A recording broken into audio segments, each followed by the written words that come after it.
Ketanji Brown Jackson, I really believe this. I think she's the least qualified Supreme Court justice in the history of the country. When Joe Biden said, I'm going to limit the audience of people that I appoint to only black women, he eliminated 95% of people for consideration for the most important job in the country. Frankly, I think that's illegal. I don't think you should be able to say, I'm only going to hire someone based on their race and their gender. And frankly, I think a lot of Supreme Court precedent would say that that is not permissible either. Ketanji Brown Jackson, do we have she is, let me just say this, the least qualified Supreme Court justice that has existed in, I honestly believe this, any of our lives. And I'm sharing from Bonchi Red State. He said, Ketanji Brown Jackson seems to fundamentally misunderstand the role of a Supreme Court justice. And he shared a couple of quotes from her, and I'll read this one. I think the nice part about being on the court is you have the opportunity, whether you're in the majority or the dissent, to express your opinions. I just feel that I have a wonderful opportunity to tell people, in my opinions, how I feel about the issues, and that's what I try to do. That's not actually what your job is at all. If you want to share your opinions, you can do what I do. You can run for political office. Your job as a judge is to interpret the opinions of others within the context of our constitutional republic and analyze legal issues based on hundreds of years of precedent and figure out how incredibly challenging modern issues are implicated by the legacy of past precedent. It isn't to share your opinion at all. If you want to write a memoir and share your opinion about life, that's fine. The job of a Supreme Court justice isn't to share their opinion at all. It's to craft and interpret the law based on your reading of the Constitution. And I said this at the time. When Joe Biden said, I'm going to limit the audience of people that I appoint to only black women, he eliminated, Adam, look it up. I think black women are like 4% of overall lawyers, 3 or 4%, maybe it's 5%, whatever it is. He eliminated 95% of people for consideration for the most important job in the country. Just eliminated them from consideration. Ketanji Brown Jackson, I really believe this. I think she's the least qualified Supreme Court justice in the history of the country. And that's not because she's a black woman. It's because Joe Biden picked the least qualified person. And when you limit your selection to saying, I'm only going to pick a black woman, you are actually limiting the most important job, and you're delegitimizing your selection on its face. If he had just said, hey, I'm going to pick the person that I think is the most singularly qualified to be a Supreme Court justice in the entire country, and then he picks a black woman, okay, fine. But when you say, I'm only going to pick a black woman, and then, oh, this is crazy. I didn't know it was this low. And these should be higher. Hold on.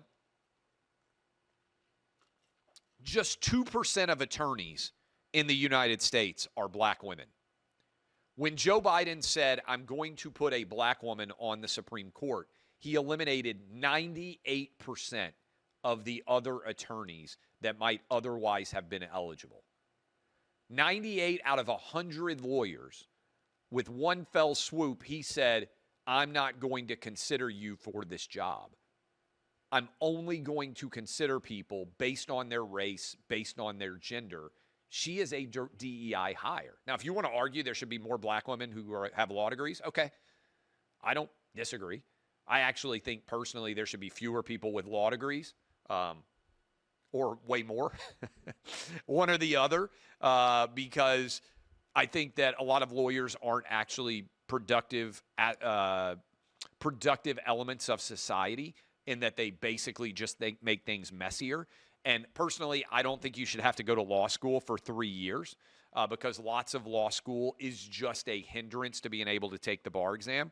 I took bar exams in back-to-back years, and I got to tell you, every lawyer who has taken a bar exam, you finish 3 years of law school, and then you basically go into boot camp to relearn much of what you learned in year one so that you can pass the bar exam. And I'm fine if people don't want to go to law school for 3 years but wanted to study to become lawyers like they used to do before law school. I think 3 years of law school, maybe it should only be 2. I think it's just a barrier to entry to a lot of people that might otherwise make good lawyers.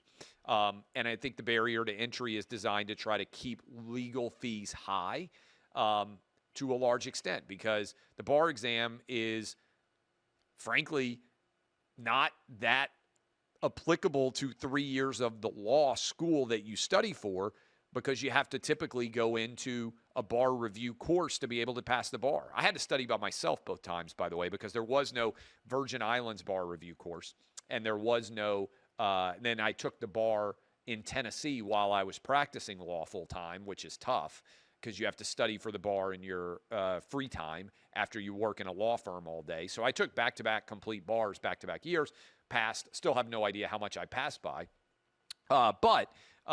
Anyway, I think the evidence is out there that Ketanji Brown Jackson is the least qualified Supreme Court justice in the history of the country. And I think that Biden, by saying, I'm only going to pick someone who is the 2% of the population, and I'm going to eliminate 98% of the other people that should be considered for the job, frankly, I think that's illegal.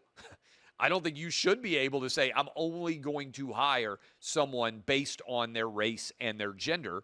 And frankly, I think a lot of Supreme Court precedent would say that that is not permissible either. That is on Ketanji Brown Jackson. Jasmine Crockett is talking about running for the Senate in Texas. And we just had on Senator John Cornyn of Texas on the Clay and Buck show, and I asked him about that. And he said, run, Jasmine, run. And I got to be honest with you. The people of Texas need your voice, Jasmine. They need you to speak out against the Trump administration. They need you to be the incredibly intelligent, the incredibly savvy political star that you are. The Lone Star State needs you desperately. The Democrat Party needs you to be the representative. I think you would do an amazing job as the Democrat Party representative in Texas. I think you absolutely 100% should run. You're being wasted in Congress. People are not listening to you as much as they should. The people of Texas need you on their ballot in the Senate race next year. You are failing America if you don't run. Run, Jasmine, run. I'm just telling you, I know Texans, and they want you on the wall for them.